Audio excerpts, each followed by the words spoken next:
Good morning. It's my pleasure to welcome all of you to the Jewish Community Federation and Endowment Fund's Business Leadership Breakfast. I'm Danielle Penner, chair of the BLC this year, and also an employment attorney in my day job, principal at Alta Employment Law. My co-chair today is Alex Rader, and we're thrilled you have chosen to join us this year for the BLC Breakfast, celebrating our community's entrepreneurism, leadership, and philanthropy. Thank you all for being here and for your continued support of the Federation and our community. I want to take a brief moment to acknowledge the victims of yesterday's awful terror attacks in Brussels, as well as other recent attacks in Israel, Turkey, West Africa, and elsewhere. I think it's important to take a moment and say that our hearts and prayers are with them. So what a difference a year makes. Last year, when we gathered for the 2015 breakfast, Jonathan Kaplan was our keynote speaker, and Danny Grossman joined us as a member of the Federation's board. Today, Jonathan will be introducing our keynote speaker, and Danny is the Federation's CEO.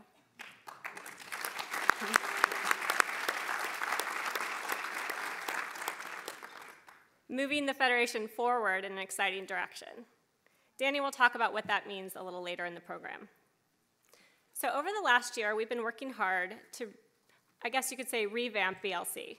It's evolved to focus more on collaborations with community partners and on helping connect business professionals with the Federation's pro bono practice.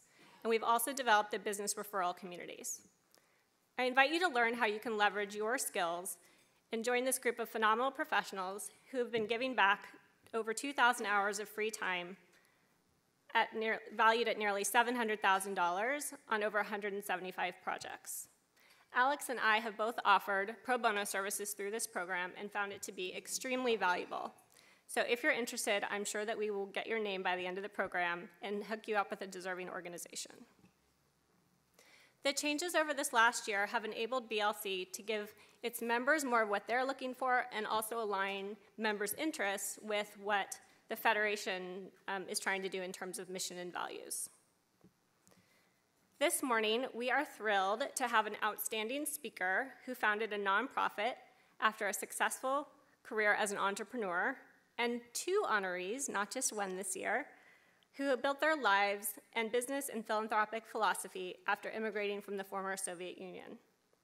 You'll hear from them later in the program, but let's take a moment now to welcome and thank our keynote speaker, Evan Marwell, and our honorees, Galina and Lev Ladis, for being here today.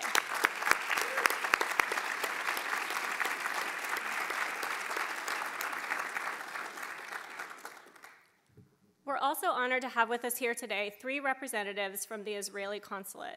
Consul General Dr. Andy David,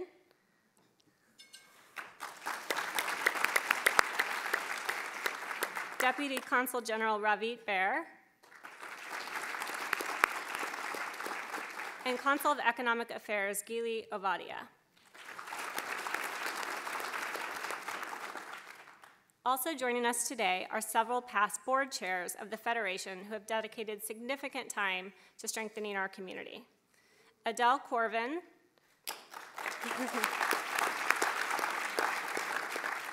Ron Kaufman, Alan Rothenberg, Harold Slott, and past Endowment Chair and Business Leadership Honoree, Richard Rosenberg.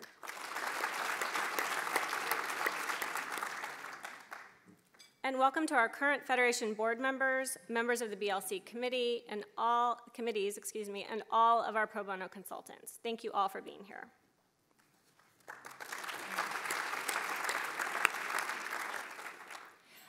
I've been involved with the Federation for about 4 years. I went to Israel for the first time on a young adult division mission and came back and wanted to get involved.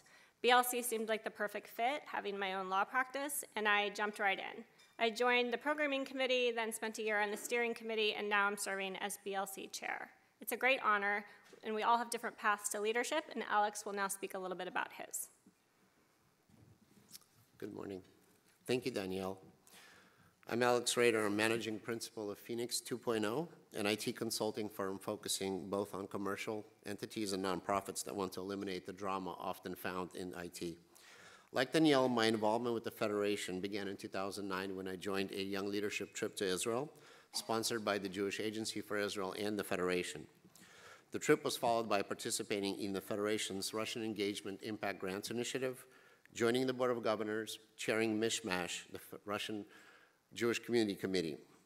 Today I serve on the Federation's Board of Directors. I'm on the steering committee of the BLC as chair of the business referral communities, and I'm part of the pro bono consulting practice. As you can see, my Federation involvement has helped me integrate three important areas of my life: my personal and community involvement, as well as my business interests. Doing so makes me feel good because I'm giving back to the community. I invite all of you to find a few hours each month to give back to the Jewish community that was there for so many of our families when we needed it. As a Russian-speaking Jew, I couldn't be more proud of our business leadership honorees, Galina and Lev Ladis, who have paved a personal leadership path for myself and many other members of our community. Thank you, Alex. Some of you may recognize Alex from last fall's Day of Philanthropy, where he received the Young Leadership Award, the Lloyd W. Dinkelspiel Award for Young Leadership. So thank you, Alex, for all that you do. That's what BLC is all about: busy professionals helping out the community and helping to see businesses grow and succeed.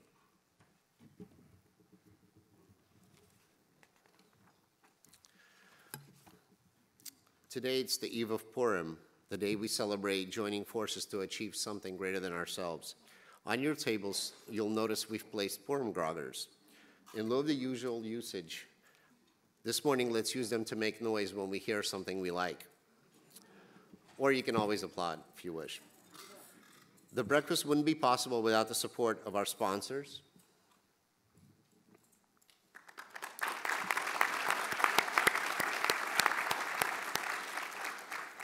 Today, we're also fortunate to receive gifts from Sterling Bank and Trust and BNY Mellon. Thank you to all of our BLC breakfast sponsors for all that you do for the Federation and our community. I'm sorry. I'd like to invite the Federation's current board chair, Tom Kasten, together with Chair-elect Richard Fiadone, to say the Motzi blessing. As they make their way to the podium, we have provided a hand-washing station located in the far left-hand corner.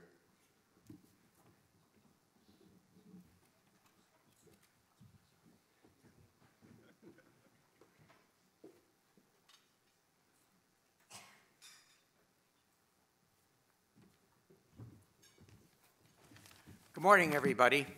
We're really thrilled to be able to look out over such a large and awake crowd, and we really appreciate it. Alex, thank you very much.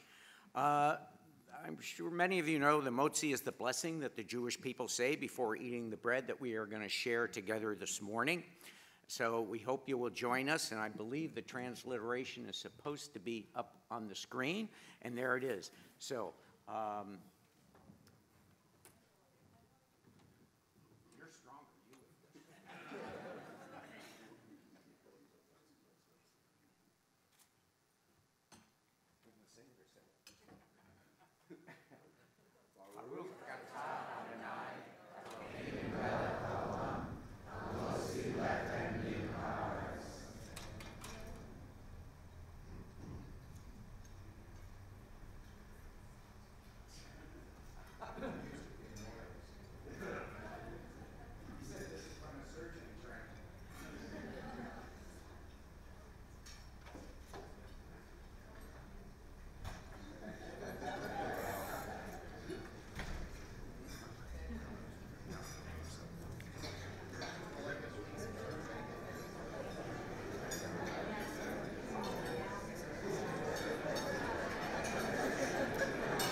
everyone. Jim and I are honored and frankly beaming with pride to introduce you to the 2016 Business Leadership Award honorees, our good friends, Galina and Lev Ladis.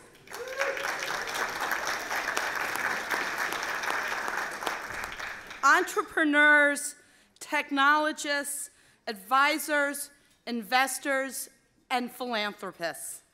They are a remarkable couple that have left an enviable track record in both their for-profit and philanthropic endeavors. In every way, they exemplify the spirit of this award, and they have done so in a totally unassuming fashion while raising two extraordinary daughters. I also want to recognize their mothers, who are both here with them today, two extraordinary women in their own rights. Lev and Galina knew how to pivot before any of us even understood the word. Their tale begins as immigrants to this country in the early 1980s, and it extends much beyond that. They were among the last to get out of the Soviet Union in the very brief window in the late 1970s before the door was shut for another very long decade. They settled in the Bay Area and managed to bring many other family members here as well. They co-founded a remarkable company, LJL Biosystems, which they grew into a successful biomedical engineering consulting firm, creating the devices that did such things as detect hepatitis C in blood samples. They realized that while the consulting practice was booming, it was difficult to sustain. And so they pivoted and transformed LJL into a product company, making instruments for high-throughput screening of chemicals for the discovery of new drugs. Within 4 years of making that shift, they were able to take LJL public in 1999, or was it 98? It's close enough. Lev and Galina bet on me. They were my first clients when I opened my investor relations practice in 1999. But they are much more than clients. We are very close friends. Together we went through the Wexner Heritage Program, traveled together, and confided in one another about our children, our careers, and the future of this country. When it came to philanthropy, Galina and Lev wanted to make an important contribution to the Jewish world and to Israel. After a trip to Dubai in 2007 and discovering how it was weaning itself from oil dependence, they saw a vision for Israel. With its deep technology roots and exceptional research capabilities, they saw the opportunity for Israel to become the leading nation in alternative energy. Yet they identified the lack of basic research grants as a significant barrier, and they created iSafe, a nonprofit that has funded dozens of alternative energy research projects in Israel, like converting CO2 into fuel using the energy of the sun. This was no small task. They recruited Nobel laureates to lend credibility to their program, created funding collaborations with all the major research universities in Israel, and developed a critical peer-led review process for selecting projects. Today, several of these projects, truly unique scientific breakthroughs, are in the next phase of commercialization. And as a result of Lev and Galina's leadership, the government of Israel now sees the opportunity more clearly and has taken the responsibility to provide future funding. But it was Lev and Galina who moved the needle in a big way with iSafe. Please join me in welcoming to the podium our 2016 Business Leadership Award honorees, Lev and Galina Ladis.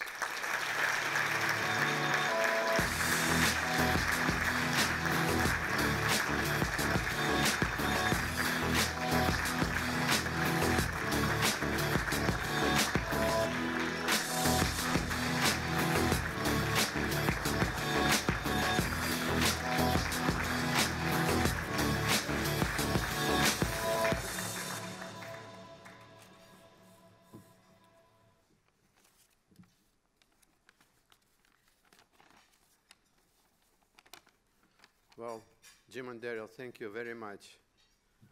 It means a lot to us that you made such an introduction. Our mothers believe everything you said.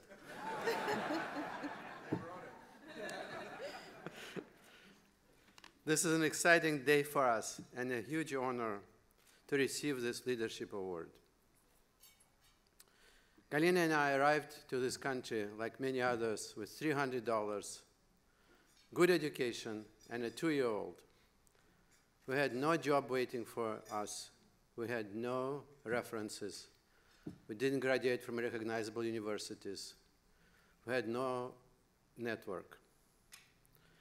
All we had were people like you, supporters of the Federation who cared about Jews everywhere and made it possible for us and others like us to come to this country. You could fairly say that we have started from scratch. 7 years later, we launched LGL Biosystems, which counted amongst its customers 24 of the world's largest 25 pharmaceutical companies. We believe that probably some of the drugs on the market today may have been discovered using our products. In starting and growing a real company, shipping products worldwide, we learned a lot and we learned fast.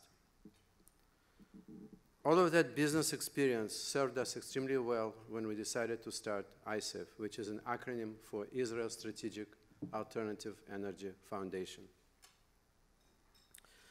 Our journey to philanthropy was guided by this tremendous Jewish community.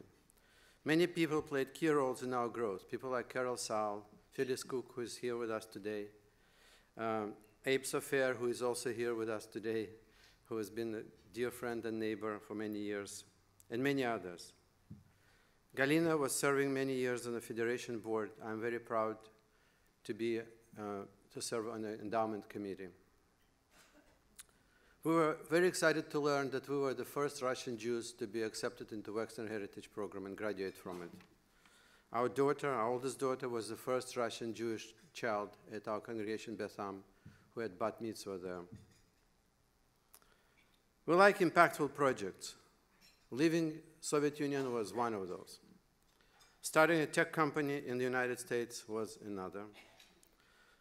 When we began seeking other impactful opportunities, we decided to focus on philanthropy, choosing to give back rather than getting involved with another for-profit venture. In starting and running ISAF, we have followed the business leadership principles that we have learned.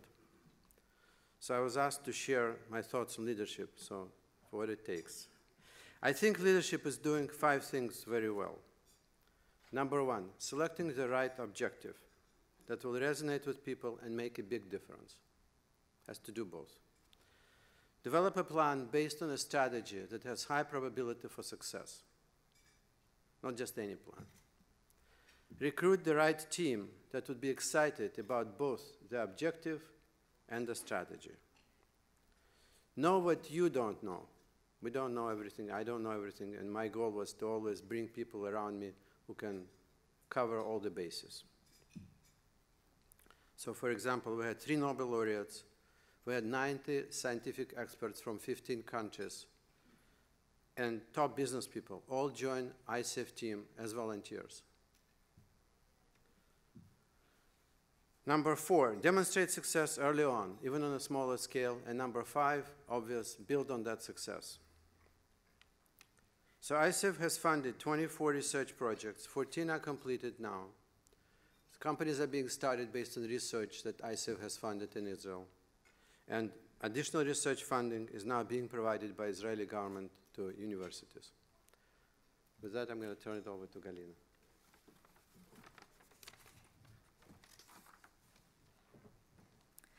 Well, hello everyone. It's indeed a very, very exciting day for Lev and me.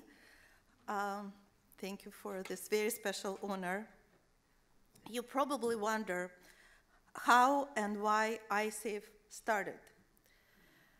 I'll share with you a little secret. The ISAF idea was born after we spoke with our youngest daughter, Mira, who at that time was graduating from Yale. Based on her political science studies, she suggested thinking about replacing oil from Iran with energy technologies from Israel. Bingo. This sounded like an impactful idea. Our trip to United Arab Emirates confirmed it. Most experts agree that clean, renewable, and cost-efficient alternative energy sources have the potential to address many of the world's environmental, economic, and geopolitical problems. While Israeli universities were interested in doing research in alternative energy, they were stopped by the lack of funding. Traveling in Israel in 2008, we heard the same story. The Israeli government dedicates the majority of its research funding to defense applications, and there were almost no funds for early-stage alternative energy research. The private sector was not stepping in because for-profit venture capitalists cannot find high-risk early-stage research.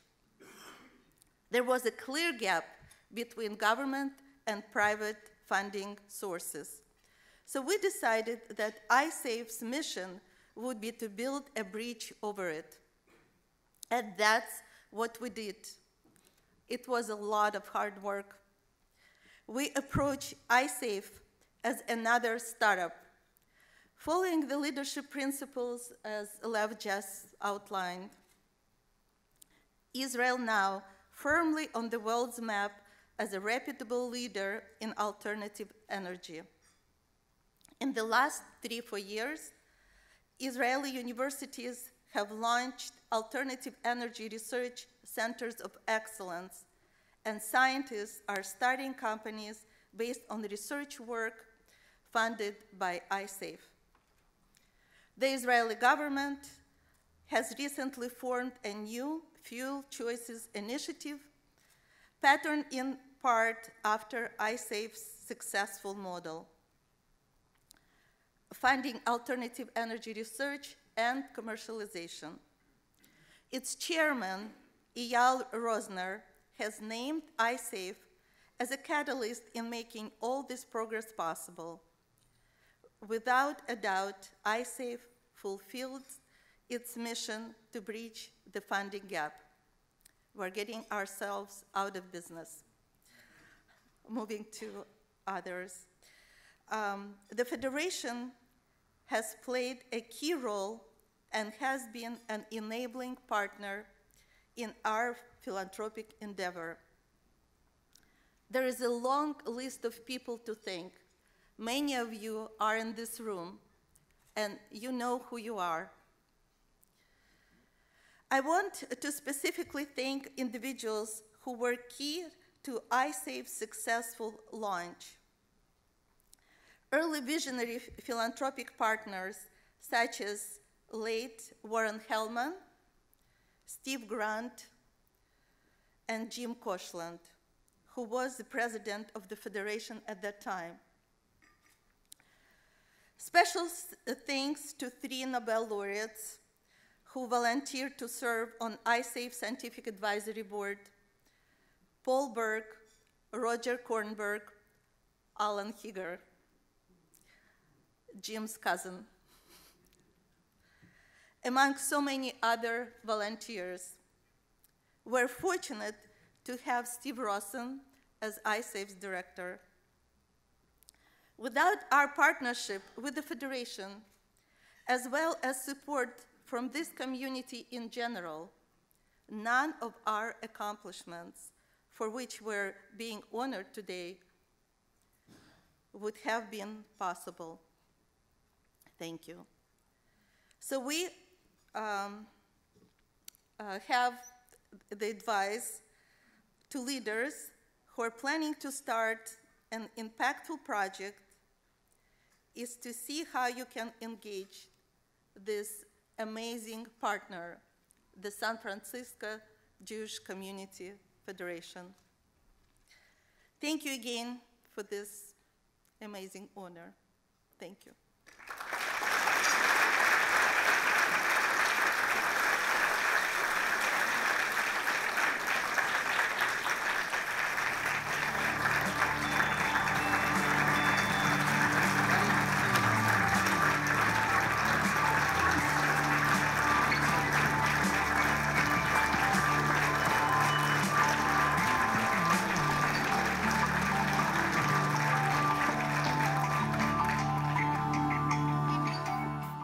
Ladies and gentlemen, please welcome Federation CEO Danny Grossman. Hello. Welcome. It's great to see you all here. You know, there's many reasons why I stepped into this role after the last BLC breakfast. In part, the locks from last year's breakfast. But, you know, one of the main ones was the people that I got to be surrounded by in this role. The opportunity to work with people like Lev and Galina Ledis, to work with the others you've heard from today, is very precious to me. Lev and Galina have been very inspirational role models to me, and they continue to be. In fact, while I sat there listening to your 5-point lesson plan, Lev, I kind of rewrote this, so you may hear it coming back at you. Having lived in the Soviet Union, I have a little bit of an idea what it means to grow up in that place, leave there, come here, and start from scratch. And it is deeply impressive to me. And the way that you've served as role models to this community and to your community, the Russian-speaking community, is very powerful. So thank you.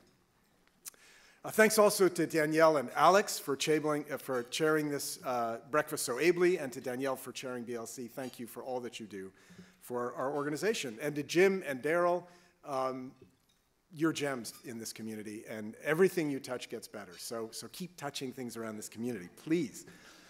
So I said I would scrap the speech and revise, so let me do that. Have a powerful objective. Well, first of all, we got to figure out that the Federation is a 100-year-old organization that has helped to build this extraordinary Jewish community that we live in. The Federation has enabled organizations like iSafe to get up on their feet, but we too have to adjust to externalities and changes in our environment. So have a great objective. So the great objective is to maintain this flourishing community and take it to the next level. And we do that by only in partnership. We have magnificent partners among the agencies, the synagogues, and the other organizations in this community.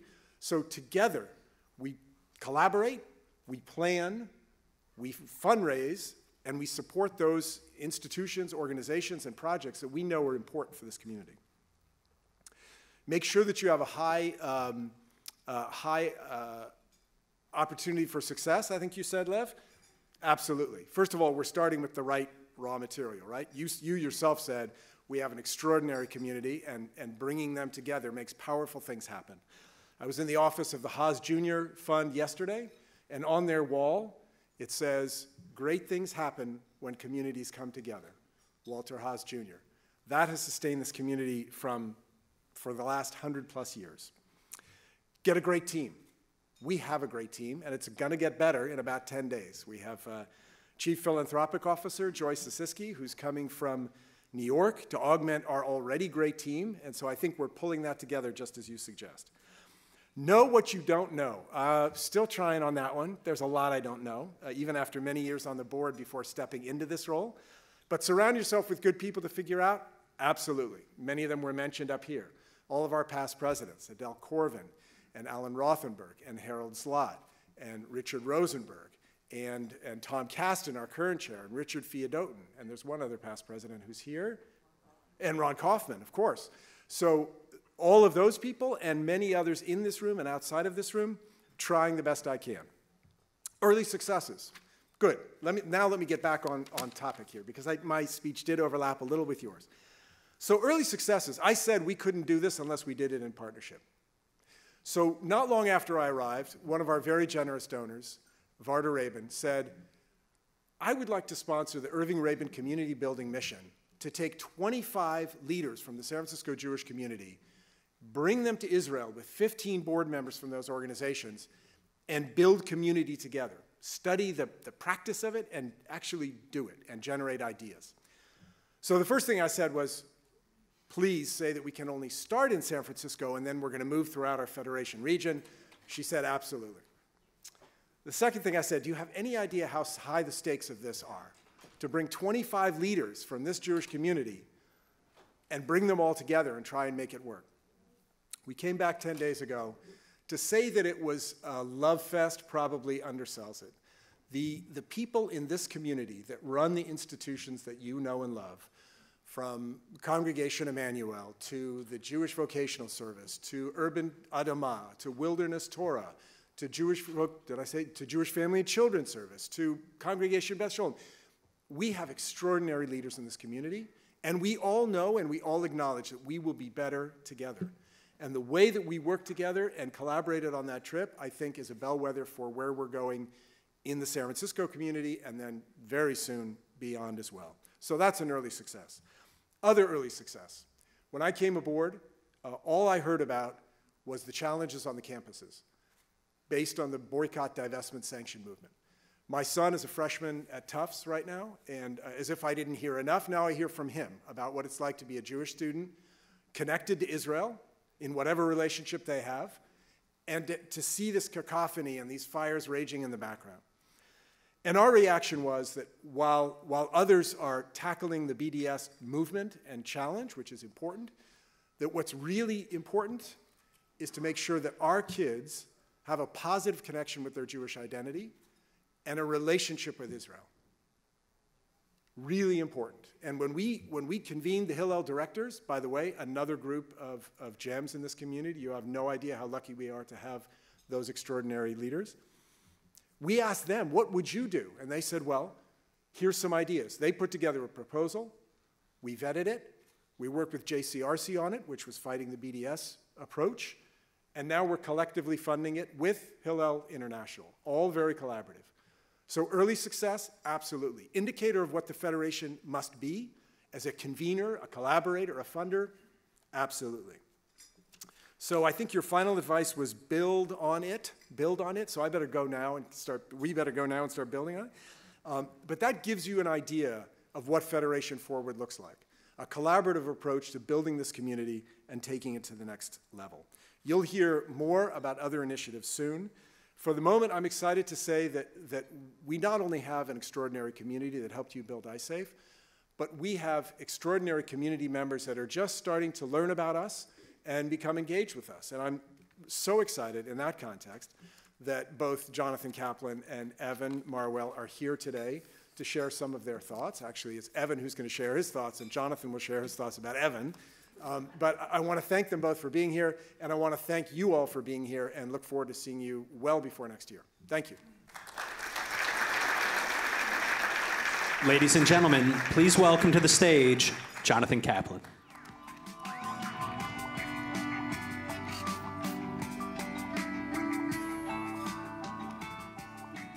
Good morning, everyone. So Evan joins a long list of Bay Area luminaries who have had the honor and pleasure of speaking at this breakfast. You have Cheryl, Randy, Mitch, and some Jewish guy who makes grilled cheese for a living. Evan's a serial entrepreneur, having started companies over the last 25 years in telecom, software, financial services, and consumer retailing. Collectively, these businesses created thousands of American jobs. They've generated billions of dollars in revenues and investment returns. I have the pleasure of not only introducing Evan to all of you, but also serving as the board chair of Education Superhighway. Evan took his energy and has poured it into a nonprofit. And this nonprofit, Education Superhighway, which was founded in 2012, has the mission of bringing high-speed internet bandwidth to every public school in America. This is not a small task. It requires billions of dollars and tremendous amounts of energy. But Education Superhighway has actually been the primary catalyst for modernizing the FCC's E-rate program. It's a $3.9 billion program, and it allowed Evan to win the 2015 Visionary Year of the Year Award from the San Francisco Chronicle. So pretty exciting on that front. Education Superhighway is well on its way to ensuring that 40 million kids in all of America's public schools will have access to ultra-high-speed bandwidth and to digital learning. We think changing education in America forever. Evan is an honors graduate of Harvard College and of Harvard Business School. Now, Evan's son, Jamie, who is here, isn't totally sure why this is all about Dad. He said to me a little while ago, I mean, he's a great dad, but shouldn't this really be all about me? Jamie didn't know that when he was joking with me this morning, that this event really is all about him. It's about all of our kids, it's about our Jewish future, and it's about honoring Evan. So ladies and gentlemen, please welcome my good friend, Evan.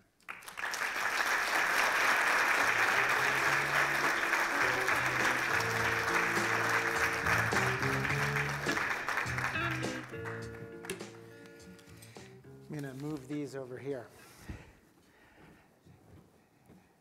Thank you, John, for that flattering introduction, and also, more importantly, for your friendship and partnership over the last 4.5 years as we've worked to create a world where every child in America has equal access to educational opportunity.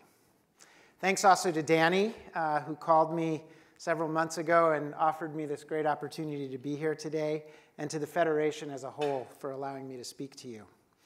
Though after Benioff, Baer, Sandberg, and Kaplan, I really was a little perplexed as to why you called me.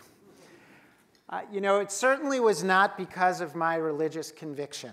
I was raised in a secular household, and by any sort of normal definition of what it means to be a good Jew, I am not one of them.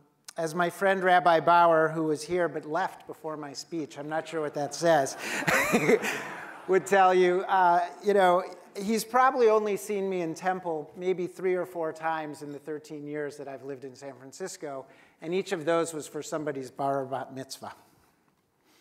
It's also certainly not a result of my philanthropy, which pales in comparison to our honorees today and many of you in this room, though I do try to do my part. So I guess Danny called me because he realized that I have exactly 6 days left as San Francisco's Visionary of the Year. So in 6 days, I clearly won't have anything worthwhile to say. I mean, after all, who wants to hear from a former visionary? But in many ways, I'm actually a great Jew. As Rabbi Bauer told me when my oldest son, Nicholas, was preparing for his bar mitzvah, the purpose of Judaism is to inspire people to live a meaningful life, to teach you a set of values that become touchstones in both your personal and your business lives. This is what Judaism is for me, a set of values that my mother and father lived by, that I have adopted as my own, and that I hope to pass on to my children, including my son Jamie. So what are these values? The first value is passion. From passion comes unlimited energy to accomplish really difficult things. And if we want to live a meaningful life, we have to overcome many obstacles along the way. The second value is courage. The courage to stand up for what you believe in and to chart your own course in life. And from Joshua and Caleb in the land of Canaan to the righteous amongst the nations, courage has been synonymous with leading a meaningful life in Jewish history. The third value is to be in service to others. And for that, I honor all of you who are here today. A truly meaningful life is one where you're focused in many ways on making a difference in the lives of others, with both your talent and your treasure. And the final value is friendship. Nowhere do we find more meaning than in the relationships that nurture, challenge, and expand us. We all need friends who do this for us, friends like Jonathan, and we all need to be that friend for others.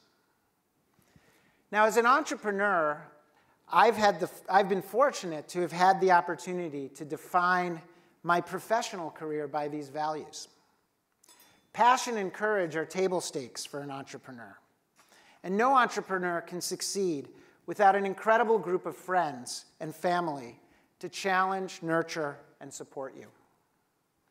But as I reflect back on the greatest gift that entrepreneurship has given me, it's been the opportunity to make a difference in the lives of others through the work that I do every day. My first company was a global telecommunications services business, that grew to over 7,000 people and $700 million in revenue. It was a call center business that literally provided thousands of people with their first job. But if you ask me what I really remember the most and what I'm most proud of from that adventure, it's the way that it changed the lives of individuals, and in particular, of a cadre of single mothers whose teenage pregnancies had derailed an otherwise promising life. Heather was one of these mothers. Not the Heather you know. When we hired Heather as a customer service representative, she was 26, had 2 kids aged 7 and 9, struggled to come to work on time, and quite frankly, was trapped in a life she hated. But Heather was smart.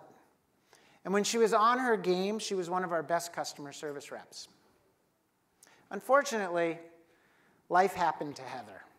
Life got in the way a lot.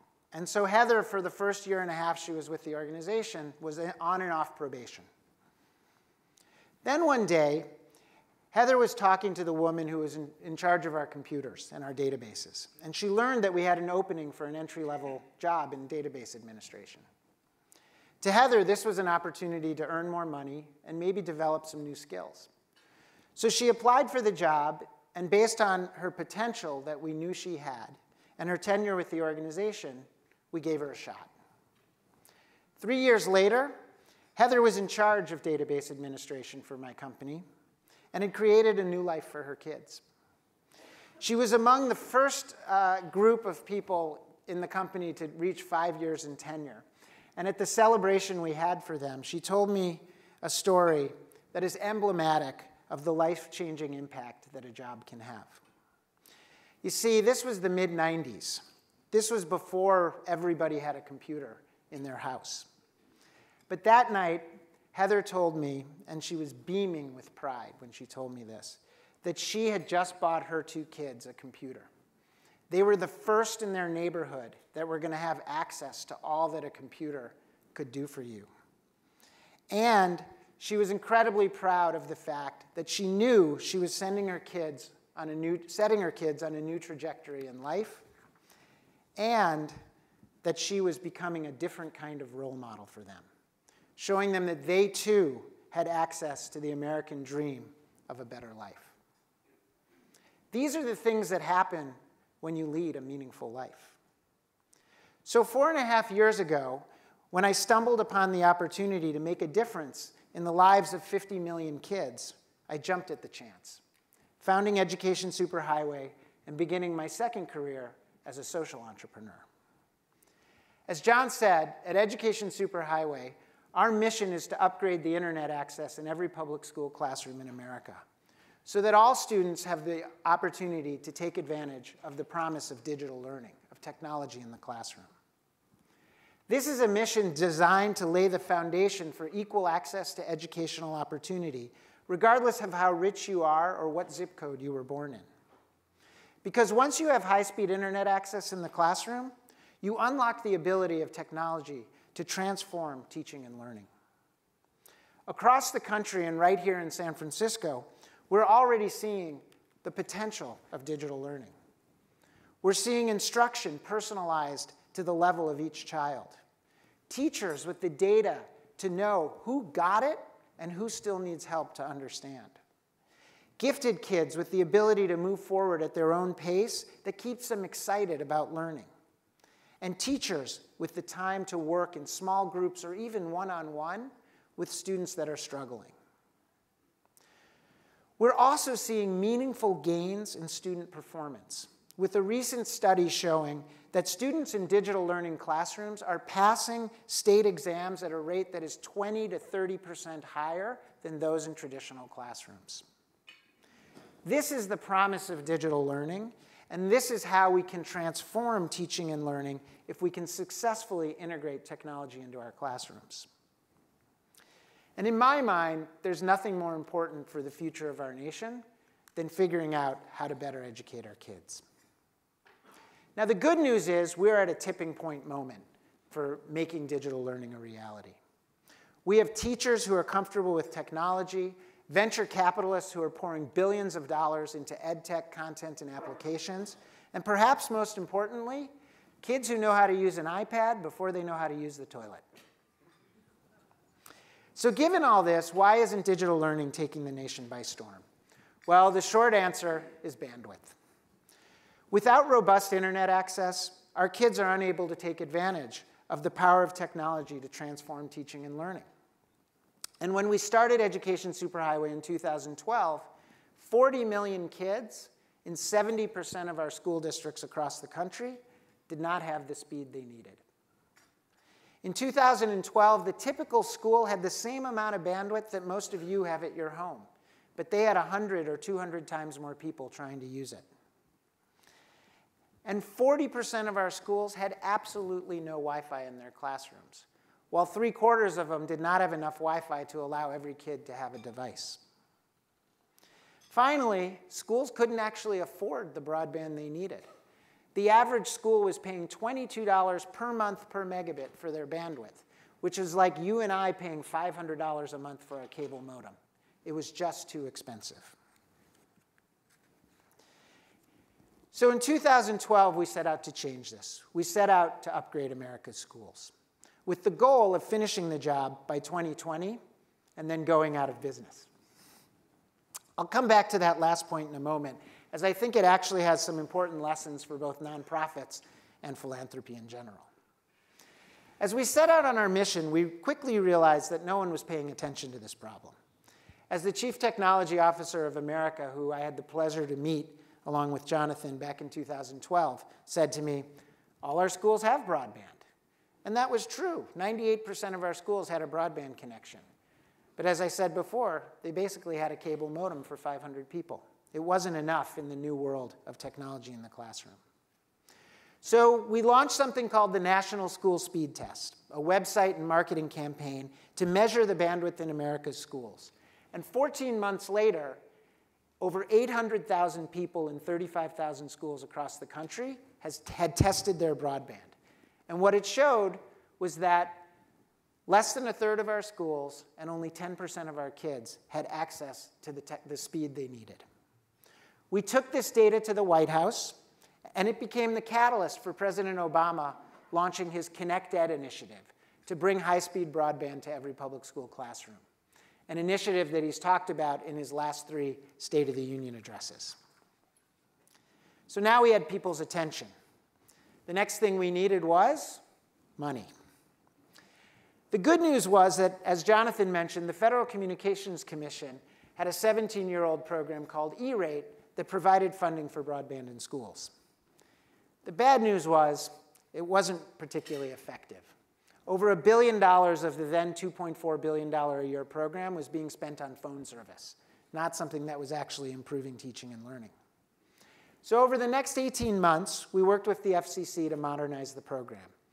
And in the end, we dramatically revamped it, improving the efficiency, phasing out that $1 billion, and ultimately increasing by $2.5 billion a year the amount of funding available for broadband in schools. That was a pretty good day. I like to say this was the single best venture investment of the 21st century. The ROI on the $10 million that philanthropists invested in Education Superhighway created a return that was 3,700x. That compares pretty favorably to the 80x that people made on Facebook. So what has this done? Well, the result has been that over the last 2 years, we've upgraded the broadband for 20 million kids in America. So we've cut the problem in half. Half of the teachers in this country now have the tools that they need to actually bring technology into the classroom to change education. 2/3 of our school classrooms now have Wi-Fi, and the cost of broadband has fallen by 50%. So we've accomplished a lot, but our job is not finished. We still have 21 million kids on the wrong side of the digital divide. But we also now have 39 governors across the country, Republicans and Democrats, who last year committed publicly to finishing the job.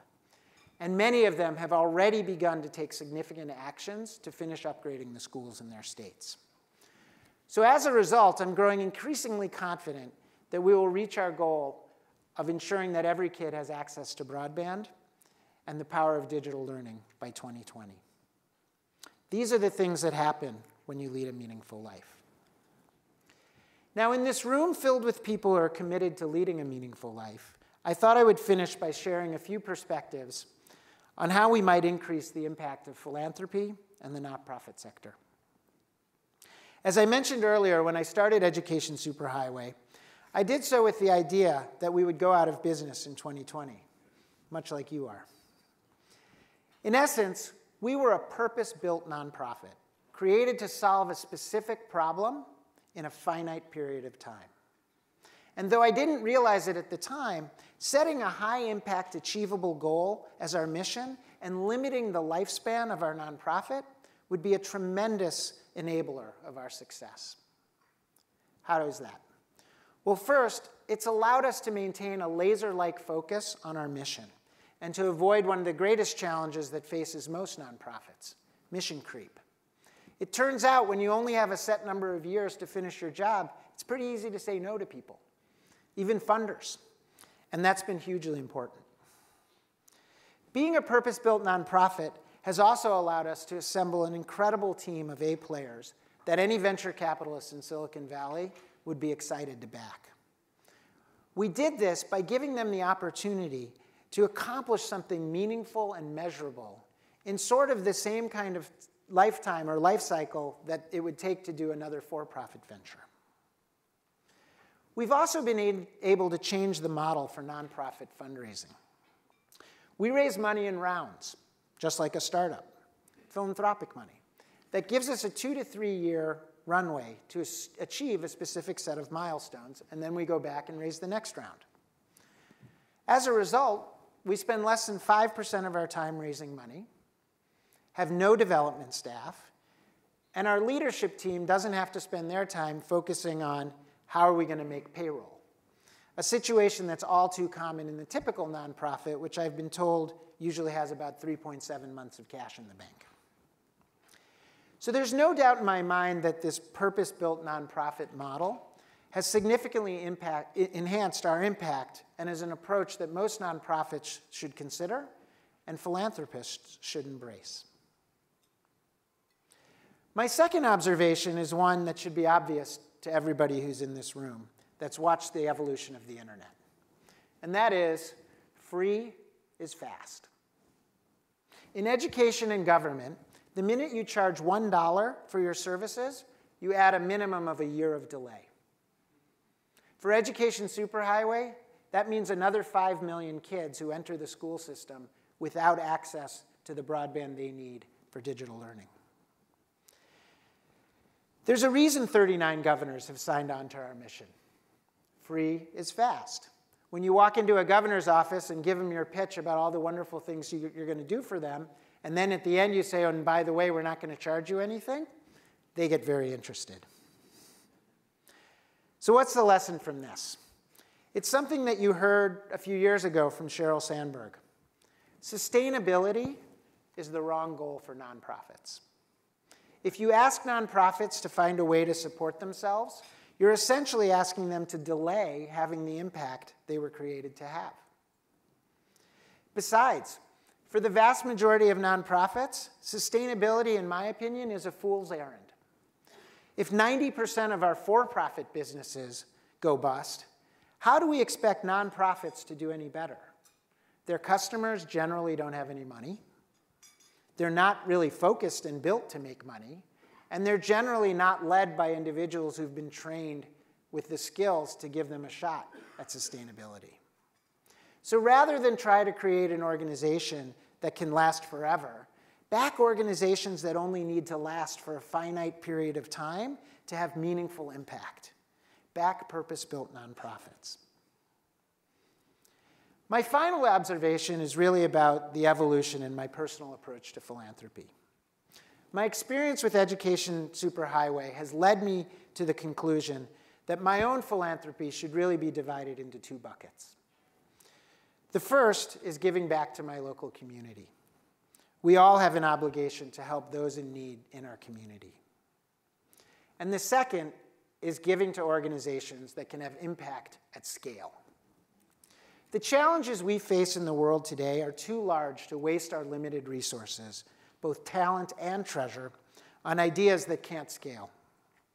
Unfortunately, there are very few ideas that can scale without partnering with government. The latest have showed us this. Only government has the resources, the reach, and the bully pulpit to enable lasting impact at scale. So my final observation is that every organization needs to have either an advocacy or a public-private partnership strategy at the core of its theory of change. And every nonprofit leader needs to approach policy work understanding that you will be amazed by what you can accomplish if you let other people take the credit. Turns out in government, they really like to take the credit. I hope these observations challenge each of you to think about how you might enhance the impact of the nonprofits you support. The collective potential of this room and the JCF to make a difference in the lives of others is one of San Francisco's great assets. And I wish all of you much success as you each take your own path to a meaningful life. Thank you, and I'm happy to take any questions.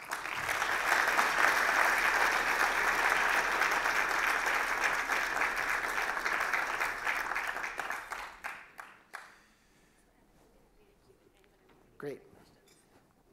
If you have questions, you can text them to JCFBLC 66746.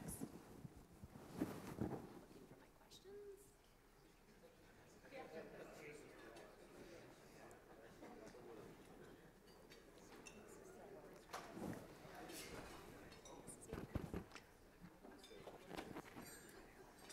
Is this on? Okay, good.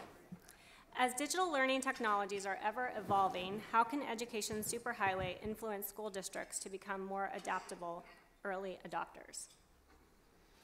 So as we go across the nation, the school districts that have been early adopters really come in two flavors. The first is they've got a leader who believes in the power of technology to create change in their classrooms. But much more frequently, what we see is teacher entrepreneurs in the classroom.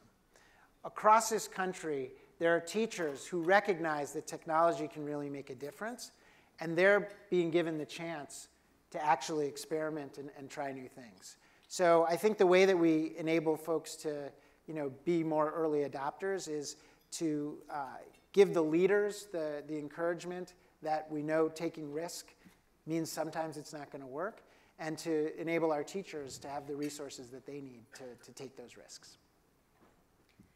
This next one's a long one. When looking at the connectivity map of the US, I was surprised by some of the states that have achieved full connectivity and some that have not. Aside from the commitments of political leaders, what have been some of the other differentiating drivers in states like Wyoming and Hawaii that have allowed them to excel? So honestly, it all comes down to leadership. In all of the states that are, what she's referring to is if you go to our website, there's a map, and last year we produced a report that evaluated every state and where they were in terms of connectivity. And really the unifying theme of the leaders is that they had a leader, typically the governor, who at some period in the past said, you know what, the internet is the future. We need our kids to be able to have access to this, and they made it a priority for their administration. Now, you'll notice that a lot of the leaders are some of the states like Wyoming and North Dakota and places like that.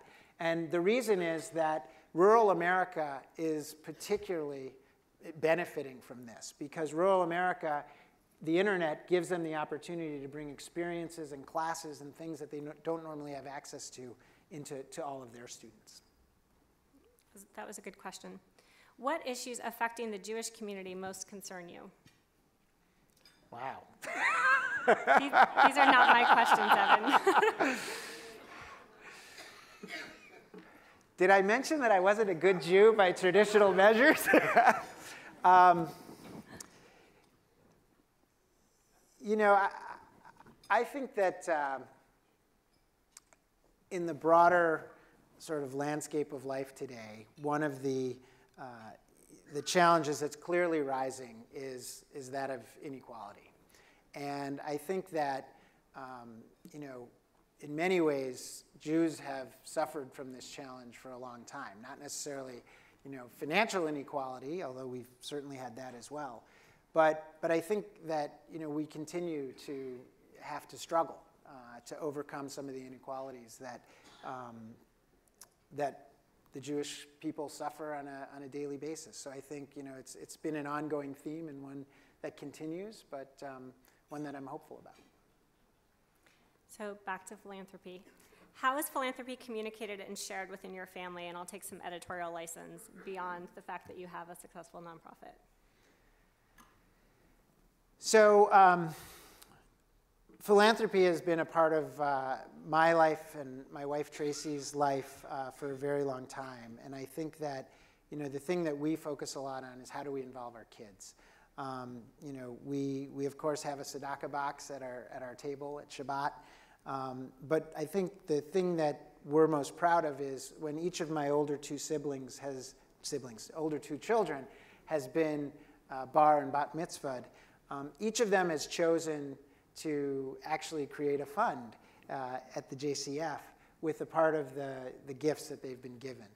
And they've used that money and to sort of get themselves involved in the philanthropic process and to learn about it. Their grandmother also has created a fund that the three of them get to meet. They meet every year. They're like the board of directors. And so they talk about different ideas, and they get the chance to actually be philanthropists. So I think that's probably the biggest thing that we do. That's nice. Okay. Who bears the responsibility for updating our education infrastructure, the public, private, or nonprofit sectors? And is there a successful model for partnership? Yeah, so public-private partnership has been at the core of our entire approach to this problem. I think the reality is that only the government is big enough to actually fund the upgrade of America's schools. And the good news is they're doing it. $3.9 billion a year is a lot of money. But the private sector has work to do here as well. And one of the things that has been really exciting about the President's Connect Ed initiative is that the private sector has really stepped up. They've donated over $2 billion of funds and goods and services, and in some ways the services have been the most important. You have companies like Sprint and Verizon and AT&T donating free wireless internet access for kids who don't have access at home. And so really it has been an incredible sort of partnership between the public and the private sectors. The role of the nonprofit, though, in this is really to provide the energy and the capacity to use all that money effectively. And I think that's really the opportunity for nonprofits in terms of working with the government. My observation has been at both the federal and the state level, the biggest things that our governments lack is capacity. Right? The capacity to actually focus on a problem and work on it. And so that's where I think that the nonprofit sector really can have an impact. It's to helping them think through how to effectively use the resources and the reach that they actually have. I think we have time for one last question. This is a corollary to the one we just asked. How can education become a more profitable industry without being privatized? How do we attract the best talent and resources without compromising affordability and/or quality? Well, I think you have to think about education as an industry in two parts, right? So there are schools, and I am a passionate believer in the public education system. So hopefully that won't become profitable. But then there is an entire industry surrounding those schools. Today, America spends about $8 billion a year on textbooks, for instance.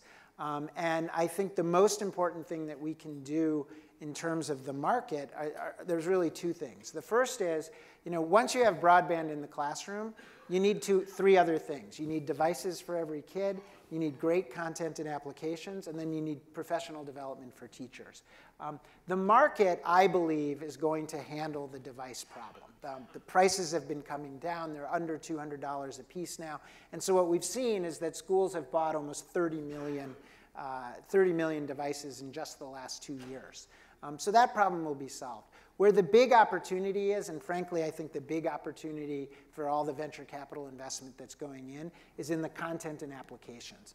And the reality is there's an $8 billion market sitting there waiting for people to innovate. And so that's the area that I believe you'll see a ton of innovation.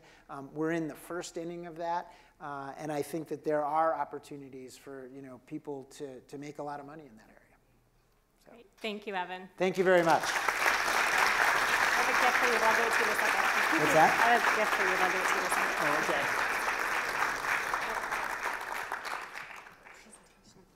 Thank you very much. Thank you, everybody, for joining us for this year's BLC Breakfast. We hope to see you back next year, and thank you for your support of the community.